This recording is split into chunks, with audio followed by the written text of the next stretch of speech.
2022 में होने वाले विधानसभा चुनाव की तैयारियों में जहां तमाम राजनीतिक दल दिन रात एक किए हुए हैं, वहीं मतदाताओं के मन में भी कौतूहल बना हुआ है कि आखिर राजनीति का ये ऊंट किस करवट बैठने वाला है। आम मतदाताओं के मन की जिज्ञासा को समझते हुए हम आज बात करेंगे गाजियाबाद विधानसभा क्षेत्र की, जहां पर हुए पिछले 3 विधानसभा चुनावों में जनता ने कांग्रेस, बसपा तथा भाजपा को एक एक बार मौका दिया है।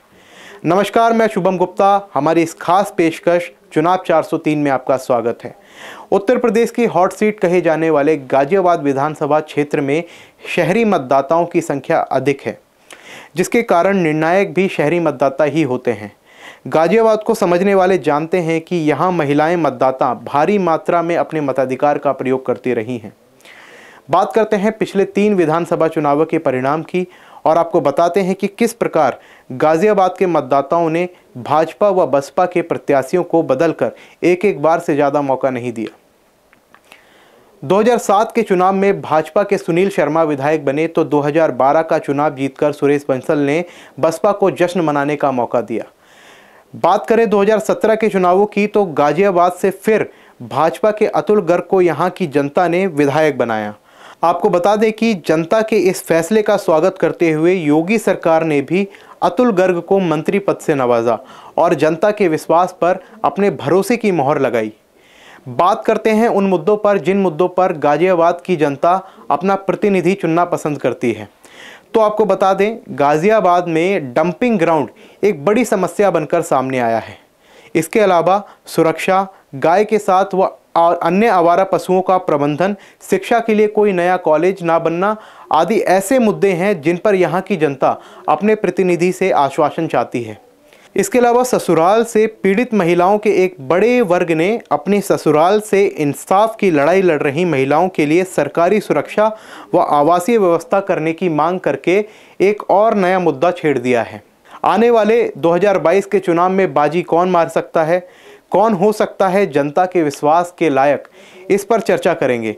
लेकिन उससे पहले एक नज़र डालते हैं उन आंकड़ों पर जिनके बल पर पिछले चुनाव के परिणाम बदलते रहे हैं। तो बात शुरू करते हैं 2012 के चुनाव से। 2012 के चुनाव में कुल 1,81,309 वोट ईवीएम में बंद किए गए, जिनमें से बहुजन समाज पार्टी के सुरेश बंसल को कुल मतों का 35.57% यानी 64,485 वोट हासिल हुए, जबकि भाजपा के अतुल गर्ग को 28.88% के रूप में कुल 52,364 मतों के साथ सब्र करना पड़ा था। तीसरे नंबर पर रही कांग्रेस की बात करें तो कांग्रेस को 20.49% यानी 37,159 मत को लेकर हार का सामना करना पड़ा था। अब एक नज़र डालते हैं 2017 के चुनाव परिणाम पर और देखते हैं कि कैसे गाजियाबाद की जनता ने बाजी पलटते हुए बसपा से सीट छीनकर भाजपा को जीत से नवाजा था। 2017 के चुनाव में भाजपा को कुल 1,24,201 मत मिले थे, जबकि बसपा के सुरेश बंसल को 53,696 वोट ही मिल पाए थे। एक बार फिर कांग्रेस यहाँ तीसरे नंबर पर रही और 39,638 वोट उसे मिल सके थे। बात प्रतिशत में की जाए तो गाजियाबाद में कुल वोट 2,25,915 मत जनता द्वारा डाले गए थे, जिनमें से भाजपा को 54.99% और बसपा को 23.77% तथा कांग्रेस को 17.55% मत प्राप्त हुआ था। अब बात करते हैं आने वाले 2022 के चुनाव की संभावनाओं पर और देखते हैं कि गाजियाबाद की जनता इस बार क्या रुख अपना सकती है, किस पार्टी को अपनापन दिखाकर जीत से नवाज सकती है। सबसे पहले बात किसान आंदोलन की करते हैं। तो जैसे हम पहले ही बता चुके हैं कि गाजियाबाद के ज़्यादातर मतदाता शहरी क्षेत्र के निवासी हैं, जिसके कारण किसान आंदोलन का ज़्यादा असर यहाँ के मतदाताओं पर शायद ही वैसा नहीं होगा जैसा विपक्ष मानकर चल रहा है। भाजपा इसका फ़ायदा उठा सकती है, जबकि स्थानीय मुद्दों पर जनता को अपने पक्ष में करने की कला अतुल गर्ग से बेहतर कोई नहीं जानता है, जिसका फायदा भी भाजपा को मिलेगा। दूसरी ओर गाजियाबाद की जनता प्रत्याशी से ज़्यादा राष्ट्रीय नेतृत्व को तवज्जो देती रही है, तो इसलिए भाजपा अपना प्रत्याशी किसी ऐसे व्यक्ति को बनाना चाहेगी जो योगी और मोदी के ज़्यादा करीब माना जाता हो। अगर भाजपा ऐसा करने में सफल रही तो इस सीट पर उसकी दावेदारी काफ़ी मजबूत होगी। बात करते हैं बसपा की, तो मायावती के नाम पर एक मुश्त पड़ने वाली दलित वोटों के साथ साथ बसपा को स्वर्ण वर्ग से भी बड़ी संख्या में मतों की जरूरत होगी। 2012 के चुनाव में सुरेश बंसल के नाम जीत इसलिए दर्ज हो सकी थी क्योंकि दलित समाज के साथ उस समय बड़ी मात्रा में वैश्य वोट भी बसपा को मिला था। बात 2022 में होने वाले चुनाव की करते हैं और देखते हैं कि बसपा की चुनावी रणनीति के तहत बसपा द्वारा की जा रही ब्राह्मणों को अपने पाले में लाने की कोशिश क्या जमीनी स्तर पर रंग ला सकती है, जिसकी उसे आवश्यकता भी है। और बसपा अवश्य ही किसी चर्चित ब्राह्मण चेहरे को अपना प्रत्याशी बनाने की दिशा में आगे बढ़ेगी और ये बसपा की जीत के लिए राह आसान बनाने वाला कदम होगा और विपक्ष के लिए एक चुनौती साबित हो सकता है। लेकिन यहां पर यह भी देखना होगा कि दलित युवाओं के लिए आदर्श बनकर उभरे चंद्रशेखर उर्फ रावण की आजाद समाज पार्टी बसपा को कितना नुकसान पहुंचा सकती है।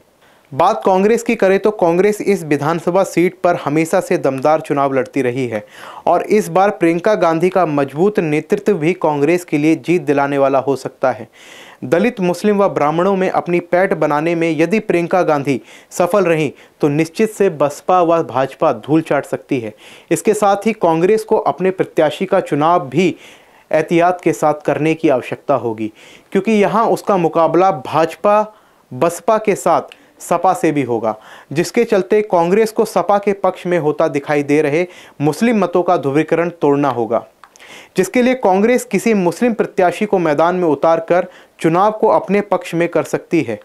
एक पक्ष जो कांग्रेस की दावेदारी को और मजबूत कर सकता है वो है भाजपा द्वारा चुनाव को हिंदू बनाम मुस्लिम बनाना। कांग्रेस इससे भी अपनी धर्मनिरपेक्ष छवि का लाभ ले सकती है। अंत में आपको बता दें 2012 में हुए चुनाव के अनुसार गाजियाबाद में कुल मतदाताओं की संख्या 3,35,260 है, जिसमें से पुरुषों की संख्या 1,88,750 है जबकि महिलाओं की संख्या 1,46,510 है तथा आज़ादी के बाद से यहां 7 बार कांग्रेस 5 बार भाजपा विजयी रही है, जबकि सपा बसपा के साथ तमाम अन्य पार्टियों ने एक एक बार ही जीत देखी है। चुनाव 403 कार्यक्रम के तहत चुनावी चर्चा के दौरान ऐसी ही कुछ और अन्य विधानसभा सीटों के ऊपर हमारी चर्चा आगे भी जारी रहेगी। हमारे साथ बने रहिए और देखते रहिए जनहित टाइम्स। नमस्कार।